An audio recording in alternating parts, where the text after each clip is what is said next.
So I want to ask you, like, why are you so surprised when people like turn on you, when people don't keep their word, when people don't say what they're gonna do, or do whatever they say they're gonna do, like honor that. Like you got to remember, yo, the fact that someone is human, it just simply means at any moment they're capable of anything, any form of maliciousness, but not just bad. It also means good. What's up, Kai? So yeah, man, like sometimes, yo, people are gonna be, disloyal or just not trustworthy or whatever, man. But people are human, man. And sometimes it'd be like, the people that you would have never expected to do you wrong, that might do you the worst. But what else can you possibly expect from a human being, which has the capacity to go astray, go the opposite direction, and to be everything you ain't expect to be. That's why I don't have, what I'm saying? I don't got expectations on people. There's one thing I expect people to do. I expect people to do whatever you prefer to do. That's the only thing I expect people to do. And sometimes what people prefer to do is not necessarily good for them, right? Maybe there's some like recovering heroin addicts, and there's some people that they want to stop, and there's some people that what I'm saying, they don't think that they're gonna overdose. They don't think that the next dose is gonna be the last one. They don't think. What I mean? Sometimes what people prefer to do is no good for them. Sometimes women prefer to be in abusive relationships. I know this shit makes no damn sense. You know what I'm saying? There's certain things in this world that I don't think is supposed to make sense to you from your perspective, but it makes sense to the person that's doing whatever the hell they're doing that makes no sense to you and everybody else. You know what I mean? Like, so I don't know, man. I don't think people are under obligation to make sense to me. Like it's your business, it's your life, you live it how you want to. Like, I think there is a structure, you know what I mean? I think there's a way of life that if we all lived by it, like, being loving, being forgiving, the world would be a better place. It would be a better place to live in. But like, I just know that no one's under obligation. You're not under obligation to be a good person, to keep your word, to not be a liar. Like, and sometimes we're just so naive, man. Like, why would you expect a liar to tell the truth? Like, they're liars. They're going to lie. Of course, you know what I mean? You might be like, yo, liars are not supposed to lie. Like, what else would you expect from a liar? Like, honesty? Like, you expect kindness from mean people. You expect calmness from angry people. You expect someone that's anxiety driven to have no anxiety. Why would you acknowledge what someone is at the moment and expect the opposite of what they're being at the moment? You know what I'm saying? Like, why would you meet a mean person and think, oh, they should be, you know what I mean? Like, you already know that they're mean. Like, your first conversation with you, like within 10 seconds, they insulted you, and for no reason, right? Maybe they're just having a bad day. And so for you to expect any type of kindness out of them, you know what I'm saying? You're setting yourself up to be frustrated, and then adding them to a long list of reasons as to why you're not okay. You know what I mean? Like, like you probably got like a list of like 50 people that you don't like. And then you start thinking everyone's assholes and I hate this world. Can't wait to get out of here. Like, you know what I'm saying? Like, sometimes even, what scares me sometimes? Like, sometimes Christian people, like when they be like, yo, Jesus, come back today. It's like, bro, do you know what that means for everybody if he comes today? You know what I'm saying? Usually Christians say that because they can't handle this life anymore, because life is kicking their ass and they're not adaptable people. That's why they fucking complain all the time, because when shit happens, they don't know how to adapt. And I was like that. Yo, I didn't know how to adapt either. That's why I complained for a long time. There was a lot of shit that I complained about. When I learned how to be an adaptable person, I no longer complain. Now, when there's an obstacle, I'm not mad at the obstacle being fucking in front of me. I'm thinking about how can I go over it, under it, or around it, or through it. That's it. I'm not going to complain that it's there. You know what I'm saying? Like, if someone, and I just understand, like, if someone comes at me crazy, the way that they speak to me very disrespectfully, I just understand that they're not at a good place mentally. Their life is not in harmony with what their life should be looking like. And since I know that, you know what I'm saying? They don't need me to retaliate. They don't need me to, like, whatever mean words they say for me to think of, a counter, you know what I'm saying, to their insult, you know what I'm saying? To think of a more creative insult than whatever they hit me with. Like, I feel like they need me to know that they're not where they could be. You know what I'm saying? Like, anyone that has time to insult you for no reason, I bet you their bank account is not what it should look like, or not what it could look like. I bet you probably their marriage is failing. Their kids probably hate them. You know what I'm saying? Like, yo, you want to hear something crazy? I was at a gas station the other day. This lady, I was like, yo, let me get 25 on pump number 2, right? She was like, and she got offended that the bills that I gave her, she was like, yo, next time, can you unfold the bills and give it to me straight? Like, I was like, wow, I didn't think, like I didn't think nothing of it. You know what I'm saying? I wasn't trying to, it's not like I threw the money at her. Um, it wasn't super crumbled up either. I gave her a 20 first, then I gave her a five. And then she complained that I didn't give her the bills the way she wanted to receive them. You know what I'm saying? And so she don't need me to spaz out on her and be like, yo, just take the damn bills and stop fucking complaining. Like, that could have been a potential response, but that doesn't benefit my day for me to be that way towards her. And it doesn't benefit her because she's already having a bad day. It was like 7 in the morning, like, you know what I mean? And I don't know what she's going through. I don't know what type of suicidal thoughts she might have. I don't know if she just had a miscarriage. I don't know if her parents hate her. I don't know.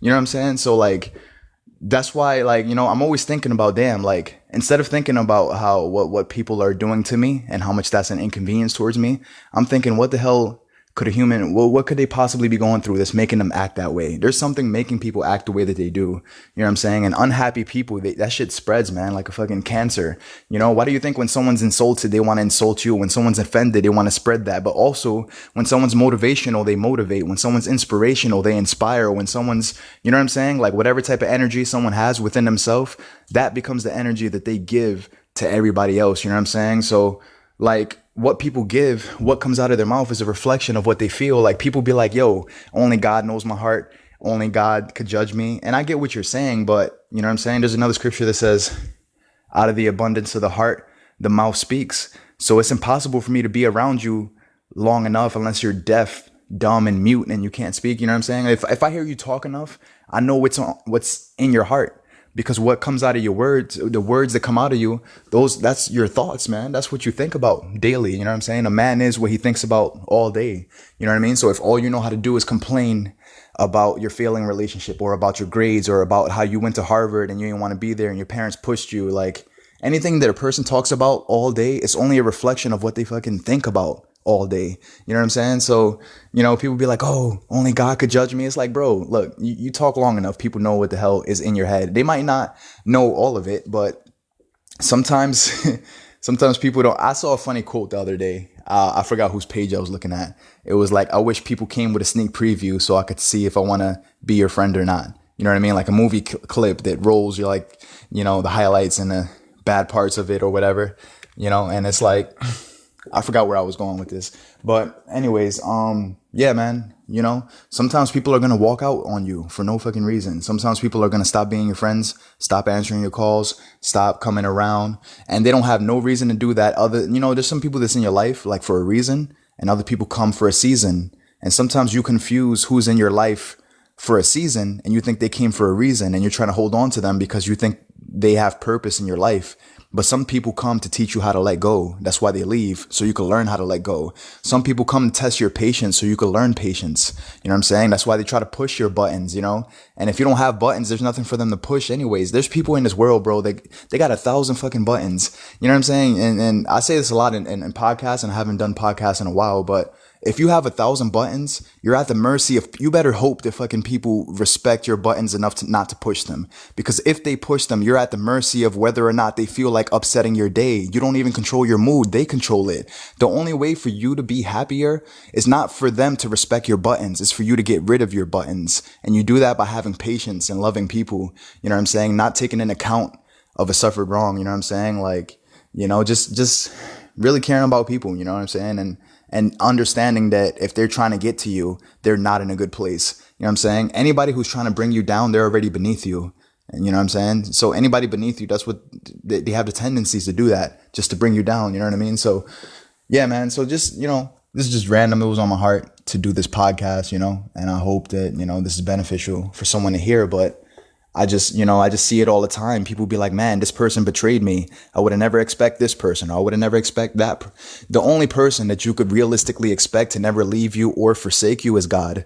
You know what I mean? And the fact, like, your own mother could leave you. You know what I'm saying? Your own dad could do some twisted shit to you. You know what I'm saying? Or would you think just because someone's your father, they won't betray you? You think someone, just because you've known someone for 20 years, that fucking means something? You know what I mean? Like some people are not loyal to you. They're loyal to their need of you. They're loyal because they know that they need something from you, so they're loyal enough to get what they need out of you. That's what they're loyal to. They're loyal to their own desires, to their own wants, to their own cravings, not to the person that's providing the blessings, but the blessings that the person could potentially provide. You know what I mean? So whether you're financially stable or whether you got a house to yourself or whether, you know what I'm saying? You know how some people are. They only call when they need something, you know? And some people are just always going to be like that. Some people are going to change, but you know, life is a numbers game. Everything is a statistic, you know? Even when you try not to be a statistic, you end up being one. You know what I mean? Like there's a statistic of people that go to heaven when they die.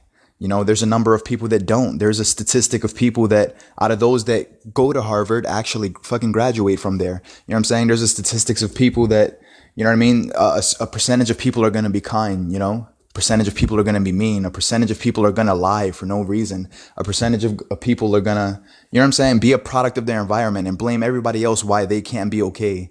You know what I mean? And not realizing that, you know, well, for anyone that's always angry, because you like this is something I really believe, yo. Like if you feel like you have anger issues, I really believe it's not that. I think it's expectation issues, because every fucking time you've ever gotten angry is because you expect something, whether you expect people to return your text messages or people to answer your phone calls or people to be reasonable or be there for you. Now you're in a position where if you don't get what you want from a person, now you're angry. It's because there's an expectation and your anger is linked to that. So if you kill the expectation, you know, the more expectations you get rid of, the more happier you'll be. You know what I'm saying? And when you learn to expect nothing from people, man, because, you know, some of us expect so fucking much from people, you know, like for them to be considerate. Like I remember one time my mom, she drove the neighbor. She knows the neighbor's struggling, right? You know, so the neighbor needed a ride somewhere and she's mad that she was like, oh, it'd be nice if the neighbor offered gas money, you know. The neighbor never did. But my mom was like, yo, I would have never took the gas money, but it would be a kind gesture. You know why we fucking need kind gestures from people? Because it makes us feel good that someone gives a damn about our situation. It makes us feel good. So it's like a fucking drug addict, man, like a heroin addict tapping at his veins, desperately needing something, like chasing a high. You know how many people, when you tell them you think that they're cool, they want to hear you say it again. They be like, yo, what'd you say? And then they're like, oh, I knew you said that. I was hoping you said that. You know what I mean? Like, and they get so excited for someone else to acknowledge them being cool because internally they don't feel cool unless someone's telling them that they are. And there's a trap to that, because if no one's telling you that you're cool, then now you're wondering if you're a good person, if your life has any meaning. You need people to acknowledge your value for you to fucking feel valuable. You know, it's insecurity at its finest is what it is, you know? So it's like, my mom's like, yo, this lady, man, I drive her around places and she doesn't even have, here's a common word, common courtesy. You got to understand what's courteous to you is not common to other people. You know what I'm saying? Like it might be courteous and common for you to, you know, you see somebody walking behind you, you hold the door open for them because they're walking into the same restaurant that you're walking into. But there's people in this world that don't give a fuck about that. They'll walk into the restaurant, see you, make eye contact with you, that you're right behind them, and keep walking because they're on their cell phones, because they don't care, because they don't, maybe they weren't raised well, or maybe they were raised well. There's some people that were like parented pretty good, but the kids still choose to do what they feel like doing, you know? And which brings me back to the point I started this with. That's what I expect from people, for them to do what they prefer to do. You know what I'm saying? And just in the back of my mind, I'm always knowing that they have potential to be so much better than whatever mediocrity they're giving themselves to, you know? And I'm not allowing myself to get mad by who they are. Yo, when you get mad at a person, you're not getting mad at their created value, or you're not getting mad at who they were created to be. You're getting mad at the mediocrity that they embrace. And for as long as you identify that person with the mediocrity they embrace, they'll always frustrate you. The way to get not free from frustration from people is you don't give yourself permission to acknowledge their mediocrity. You know that there's a deep layer of greatness underneath that waiting to blossom, but they don't know it. You know what I'm saying? And when you see a man for what he is, you make him worse than what he is. But when you see a man for what he could be, you promote him to what he should be. You know what I'm saying? So these are some principles that I live by that really help, a lot. It takes away so much frustration. It takes away, I just don't expect nothing from people. I'm not, and plus, I have a life mission. I have things that I'm supposed to do in this world before I leave. And I don't think that one of those things is to make sure that you're fucking loyal to me. I'm not here for you to be loyal to me or for you to return my text messages or for you to, be considerate, be nice or be empathetic towards my story and whatever the hell I've been through, or for you to give a damn about my story or me as a person. I'm not here for none of that. I'm here to fulfill a mission before I die. You know what I'm saying? Like, whatever that is. And it has nothing to do with people. You know what I'm saying? The crazy thing is, all we do is complain about people. But when you stand before God, He's gonna be like, yeah, but what about you? What about you? But what about you? You know what I'm saying? Like, all you know how to do is look at the next man and what his insufficiencies and his failing marriage and his job opportunities he missed out. Like, what about you? You know what I'm saying? And usually it'd be the people that give the most advice that, you know what I'm saying, their life is the most destroyed, most ruined. And maybe if they took their own advice, they'd be ahead. So. I don't know. My phone's dying. I don't know how much more time I got, but yeah, man. So yeah, man. If you learn not to expect things from people, I promise you, people won't piss you off anymore. Because every time people piss you off, it's because you expect, whether it be common courtesy, them to be kind, for them to be nice, for them to return your text messages. I just stopped caring about that stuff. When I send somebody a text message, I don't care if you take 10 years to get back to me and you never get back to me. The next time we speak, I'm not going to make that an issue. Why? Because I'm not alive for you to answer my fucking text messages. And you know what I'm saying? And like I'm so purpose driven that I don't have time to think about mediocre things that mean nothing if I had 10 minutes left to live. If I had 10 minutes left to live, you think I'd be sitting here contemplating why you're not a considerate person and why you don't answer my text messages and why you're not loving and how come you're abusive and how come none of that has to do with anything that in regards to me. You know what I'm saying? Like, yeah, it's not an awesome thing that you're that way. But when I stand before God, the things that you lack or your insufficiencies, I don't have to answer for how mediocre you are. When I stand before God, I have to answer for how fucking mediocre I am or my mishaps and my missteps and all of my mistakes, you know what I'm saying? And all the things that I could have been doing better, you know what I'm saying? So we make life all about other people and what they're doing wrong, you know what I'm saying? But like I said, man, life is a numbers game. A percentage of people are just going to continue being wrong. I got a vegan friend who every time he's always like, oh, I'm eating I'm eating vegan chocolate, or I'm eating vegan like yogurt. He'll make sure to say what he's eating and say the word vegan, like he's trying to spark someone's interest and trying to convert them or something. When people tell him, yo, I don't give a fuck about veganism, he gets really mad. Why? Because he expects people to give a fuck about veganism. He expects people to listen to him. He expects people to, I don't know, maybe convert. He thinks that he was like, oh man, humans are stupid. He's so disgusted with mankind because man won't adapt to him. This earth won't fucking adapt to you. You know what I'm saying? You got to adapt to it, and most of our frustration comes from thinking that people should adapt to us and life should adapt to us and God should adapt to us. You know what I'm saying? Because we're not very adaptable people, and you become adaptable by wanting to be stronger. And you do that by stop wishing life was easy. Wish that you were better. Wish you were stronger. Because when you get stronger, life does get easier. You know what I'm saying? Like, if you're a sailor, you would never get mad at the seas for you know what I mean? For tossing your boat aside. It's your fault for not being a better navigator, being a better sailor. You know what I'm saying? So your hunger as a sailor should not be to get the seas to be more calm, because you can't control the fucking ocean, but you can control how much of a better sailor you become. And in that place, you know what I'm saying? Navigating through storms becomes easier when you get stronger. You know what I mean? So that's pretty much it. Sorry for cursing as usual. One day, I know one day God's going to redeem my language and I'll never curse again. I can't wait for that day. But hopefully those of you that are not so sensitive towards curse words were able to get something meaningful out of this message and something applicable that could possibly make your life better. You know what I mean? Because I just hope it helps, So yeah, man, that's pretty much it for this one. I'll see you on the next podcast. Take care.